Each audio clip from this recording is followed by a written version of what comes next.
Rain hammered the narrow lanes of Makoko's floating community, turning wooden planks slippery and flashing the night sky with electric fury.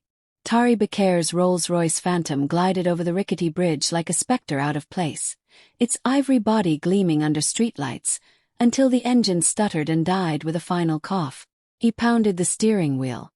"Damn it," he muttered, stepping out into the deluge. From the shadows emerged a figure.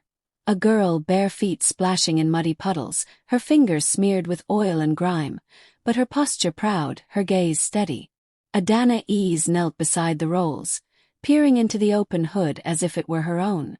Tari's security man, Adanna, pressed the flashlight in her face. "Hey, who are you?" Adanna didn't pause.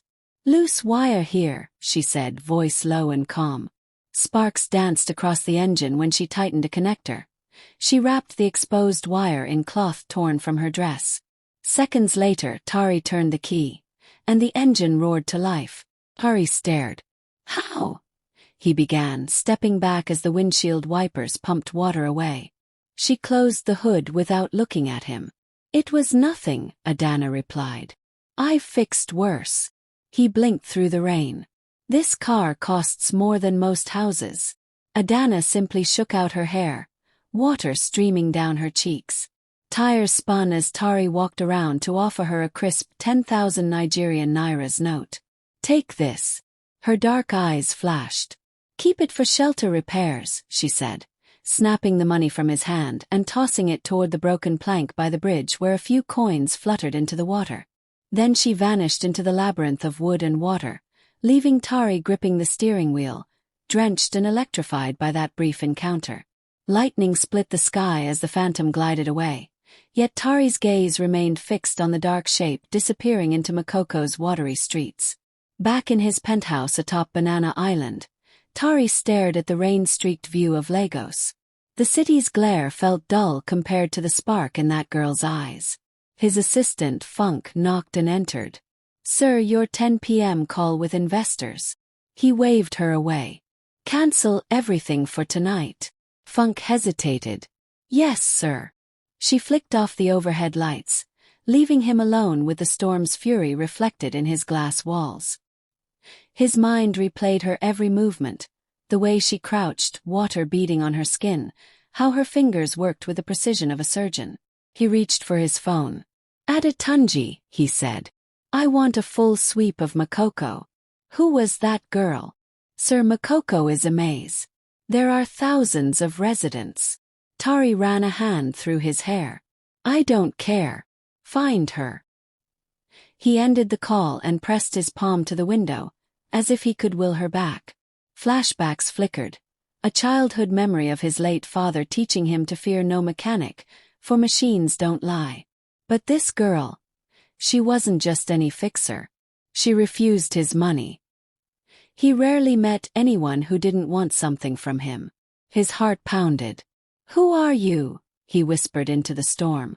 Below, the city lights pulsed like stars. Tari's phone buzzed. An image message from Adanna. Grainy CCTV stills of the phantom's broken hood. But no figure in sight. The girl had vanished without leaving a footprint. At 2 a.m., Tari finally surrendered to sleep, but the engine's hum echoed in his dreams, and the feel of her fingertips on that wire kept him tossing until dawn. By first light, Tari's security detail fanned out. Motorbikes whined through Makoko's alleys. Drones buzzed overhead. But each lead ended in dead ends. No ID on her, no records. Even the local mechanic union had never heard of a cobbler-gone mechanic working at night. Head of security Omoli reported over the phone. "Sir, we've searched 2 shelters, 3 repair shops, and questioned dozens of residents. No luck.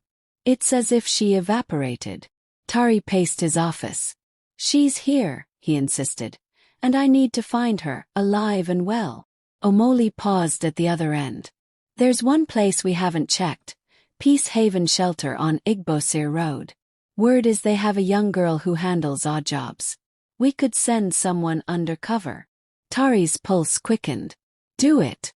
Moments later, an unmarked car rolled up to the rusted gates of Peace Haven. Inside, the volunteer coordinator, Mrs. Adissa, greeted the man posing as a donor. He asked casually about a girl named Adanna. Mrs. Eze furrowed her brow. "No one by that name here," she said, politely ushering him away. Meanwhile, Tari studied the map of slum clusters, cross-referencing where his car had stalled. But there were dozens of pockets of settlement. Every time he thought he'd closed in, a new lead fizzled. He slammed his fist against the wooden desk. "She's out there. I know she is." His reflection in the glass flickered with frustration, and something deeper, admiration. Because she hadn't run in fear. She'd faced the storm and fixed his broken pride as easily as his engine. At Peace Haven, Adanna soothed a sobbing toddler, rocking him in her lap as he clutched a torn doll. Steam curled from a large pot of umla and stew, brought out to feed the children. She ladled generous bowls, her dark hands moving with practiced care. Mama Rufina, the 80-year-old matron of the shelter, watched from the doorway. Her eyes, soft but sharp, followed Adanna's every move. "You did good today," she said, settling onto a chipped wooden stool. "But don't get mixed up with rich city folk." Adanna paused, brow furrowed. "I just help where I can," she replied, serving another child. Mama Rufina sighed. "Helping is good. But remember, when you refuse money from a millionaire, you might be refusing a lifeline." Adanna forced a smile. "I have enough." The matron's gaze softened. "Don't let pride cost you more than you have." She reached out, smoothing a stray lock of Adanna's hair. "You have a gift. Don't let your past bury it." Adanna's ice-blue eyes darkened. "My past buried me first." "Mama Rufina," another girl called. "The media trucks are outside again. Some billionaire's car broke down." Adanna's pulse skipped. She rose, grabbing her tattered raincoat. Outside, flashing cameras and reporters clustered around a line of SUVs. She slipped behind a pillar, watching the spectacle. Cameramen jockeying for shots of the roped-off rolls. Suddenly a face appeared on a giant screen, Tari's. He was being interviewed about his latest tech launch, the same man whose life she'd fixed in under a minute. A thrill of recognition and dread coursed through her. But she turned away, vanishing back into the shelter's dim corridors before anyone could spot her. Mama Rufina called after her. "Careful, child." That evening, the shelter's storeroom was a maze of donated clothes and boxes. Adanna sorted through garments when her fingers brushed something metallic. She untied a shoelace, revealing a battered tin box with a faded crest. "Easy oil and gasoline." She pried it open. Inside lay an old laminated ID card. Her name, Adanna Eze, daughter of the late Chukwemeka Eze, co-founder of one of Nigeria's richest oil families. A stack of legal papers and land deeds nestled beneath it. Her breath caught. "No." Footsteps approached. Mama Rufina's voice echoed behind her. "Where did you find that?" Adanna clutched the card to her chest. "I don't know how it got here." The matron's eyes filled with sorrow. "Your father was a proud man. He wanted you safe, so he left everything in trust just for you." Adanna backed away, panic flickering. "I'm nobody now. I belong here, with the children." Mama Rufina stepped forward, gentle but firm. "You're more than nobody, child. This means someone wants you gone, or someone wants what's rightfully yours."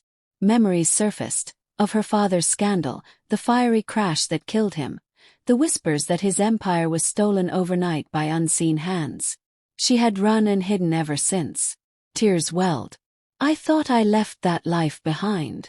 The matron's weathered hand brushed her cheek. "You can't run forever."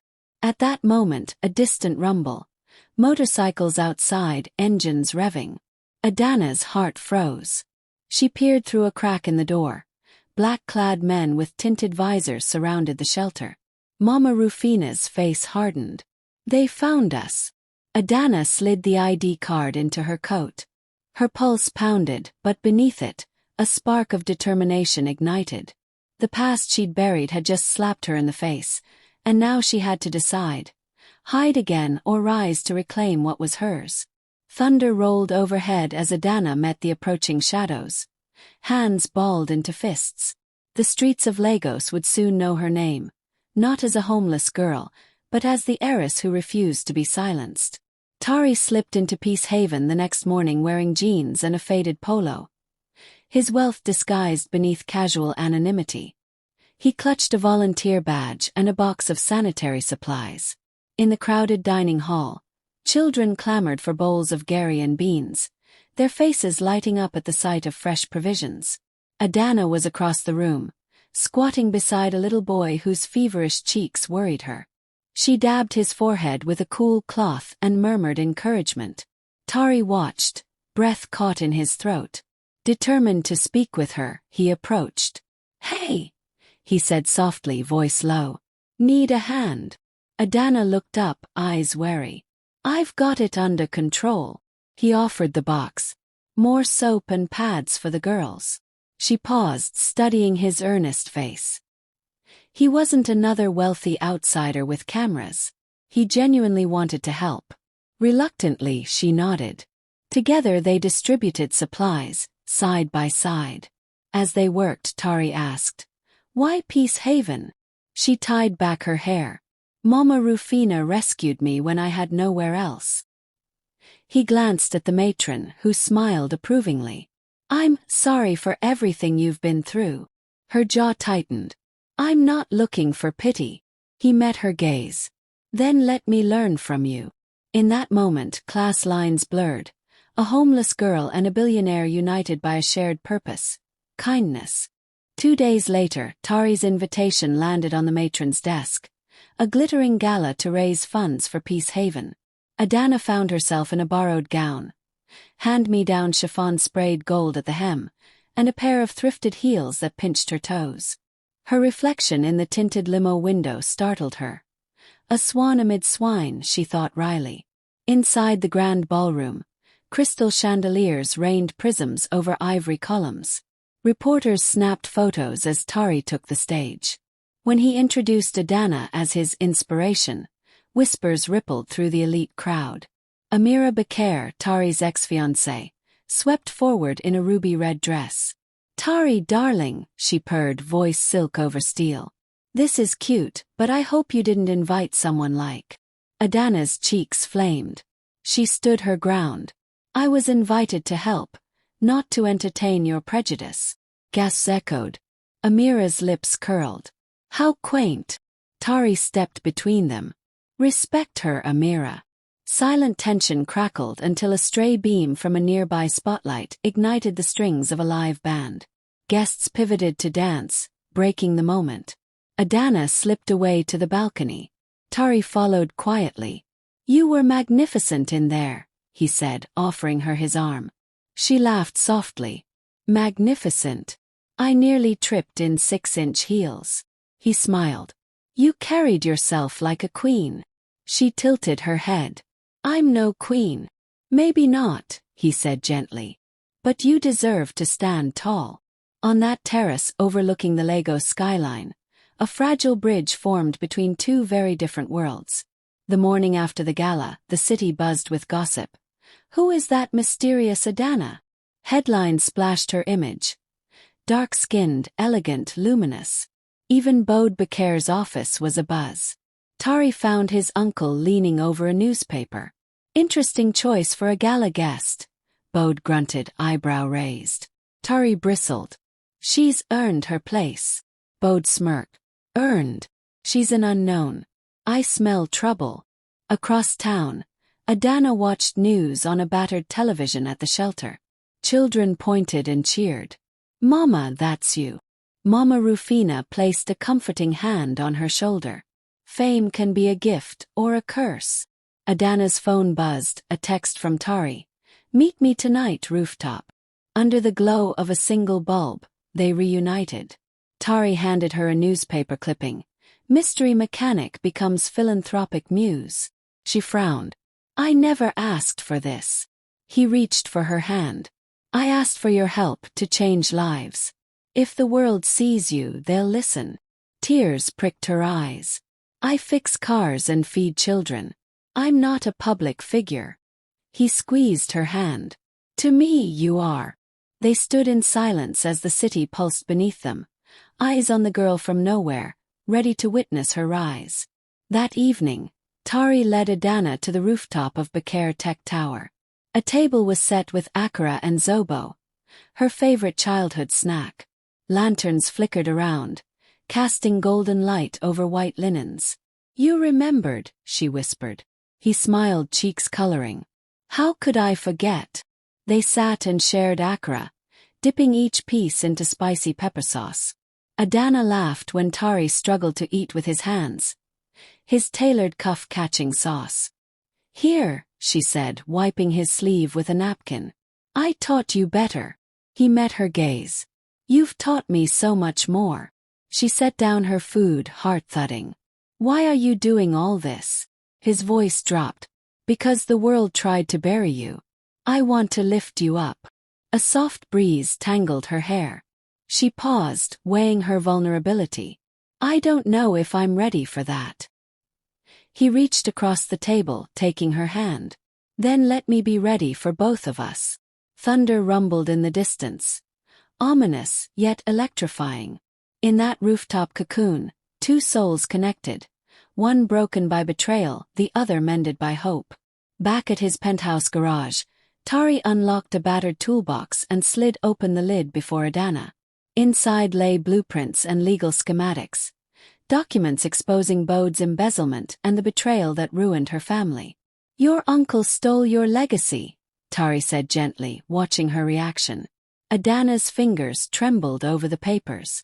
Why show me this? Because you deserve the truth and justice. Her voice cracked. My father believed in Bakare Tech. He named you in his will as protector of our shares. Tari nodded. He trusted me. Bode manipulated the board, framed your father for fraud, then buried the evidence. She swallowed, rage and grief colliding. He killed my father twice, once in that crash, again by stealing his name. Tari stood, pulling her into an embrace. We'll make it right. She pressed her face into his suit jacket, tears soaking the fabric. I don't know if I can fight him. He tilted her chin up. You won't be alone. Together they pored over every line of those schematics. Each secret unveiled fueled her resolve. As dawn painted the sky orange, Adanna straightened, eyes blazing. The past ends today, she declared. Tari placed a hand on her shoulder. And tomorrow begins our new story. Late one night in Tari's private study, Adanna and Tari crouched over dual monitors glinting with code and company blueprints. The hum of servers filled the silence. I've located Bode's digital trail, Adanna whispered, fingers flying over the keyboard. Lines of encrypted data unraveled before their eyes. Hidden patents, secret board meeting minutes, and a notarized will granting Adanna 45% inheritance. Tari leaned forward, voice tight. This is everything we need. But if Bode catches us? She met his gaze. He already has. That's why we must move fast. Together they downloaded the files onto a secure flash drive. Adanna's heart pounded, not just from the thrill of the hack, but from reclaiming her father's legacy one keystroke at a time. A sudden ping startled them. An email from Bode's private counsel with the subject line "Unauthorized access detected." Tari's blood ran cold. He's on to us, he said, snatching the drive. Adanna rose, determination blazing in her eyes. Then let's use this truth in court. We have proof. He has nothing but lies. Tari nodded, steeling himself. I'll handle the board. You prepare the evidence package. As dawn crept through the blackout curtains, the unlikely hacker heiress and the billionaire CEO stood united, ready to storm the gates of Bakare Tech and restore what was stolen. 2 days later, Adanna walked into court under a flurry of camera flashes, dressed sharply in black. She clutched her legal folder as Bode's high-powered attorney smirked from across the aisle. The prosecutor rose, voice echoing under the vaulted ceiling. Miss Eze stands accused of corporate fraud, unauthorized access to Bakare Tech servers, embezzlement of funds, and defamation of Bode Bakare. Gasps rippled through the gallery. Tari sat stone-faced in the front row, clutching the flash drive hidden in his pocket. Outside, Mama Rufina paced, clutching her rosary. "Stay strong, my child." Back in court, Adanna took the stand. Under oath, she recounted the car repair, the gala, her father's stolen legacy, and then laid out the evidence from the flash drive. Tari's counsel displayed board minutes showing forged signatures, bank transfers to shell accounts, and Bode's own admission of orchestrating the scandal. Bode's attorney sputtered, "This is circumstantial." Tari leapt to his feet. "Your Honor, I authorize this court to access the flash drive. This is direct evidence." The judge peered over his glasses. "Let the record show we will review these files." As the courtroom doors closed to copy the data, Adanna exhaled, adrenaline coursing through her veins. Betrayed by her own blood, she was moments away from vindication. Within hours, snippets of the court's evidence sessions leaked online. Tweets, posts, and trending hashtags. #Justice for Adanna, #Expose Bode. The video of Adanna calmly dismantling Bode's lies garnered millions of views. At Peace Haven, the children huddled around a tablet, cheering as Adanna's face appeared on screen. Mama Rufina beamed through tears. "See, they're on your side." Meanwhile, Bode's empire reeled. Share prices plunged as investors panicked. Board members demanded his resignation. Tari watched the livestream from his office, phone buzzing non-stop. He turned to Adanna, who stood beside him, radiant with resolve. "They believe you." She squeezed his hand. "They see the truth." That evening, a giant billboard in 6 displayed her image alongside the words, "Daughter of Bakare Tech co-founder. Fighting for her birthright." Lagos streets erupted in support. Candlelight vigils and fundraisers sprang up spontaneously across the city. In that moment, Adanna realized her fight had transcended personal revenge. It had ignited a movement against corruption and injustice. Just as victory seemed certain, sorrow struck.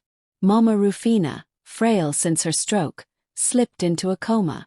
Adanna sat by her bedside in the shelter's infirmary, tears slipping down her cheeks.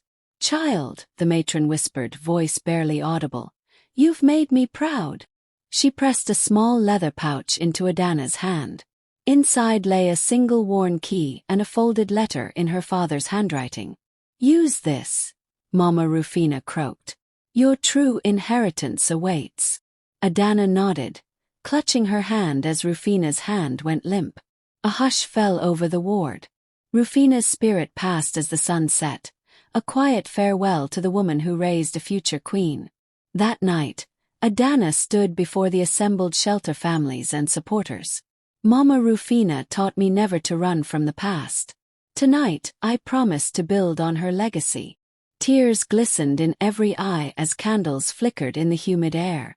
The matron's death marked both an ending and a new beginning. At dawn, Adanna and Tari unlocked a high-security safety deposit at Zenith Bank. The key from Mama Rufina clicked in the lock of a polished steel box. Inside lay deeds to vast coastal lands, patent filings for Bakare Tech prototypes, and a final letter from her father. "My dearest Adanna, when you read this, you will no longer need to hide. Use these assets to heal, to build, and to honor your mother's memory. You are the true heir of the Eze Bakare legacy." Adanna's eyes stung as she absorbed the weight of her inheritance. "This is more than wealth," she whispered. "It's my family's future." Tari pulled her into an embrace. "And mine," he murmured. "I want to build that future with you." Outside, the morning sun burned away the last vestiges of doubt. Adanna stepped out of the bank, a woman reborn, heir to an empire and to a love forged in adversity. As they drove away, Adanna opened the letters detailing plans for a new foundation in Mama Rufina's name.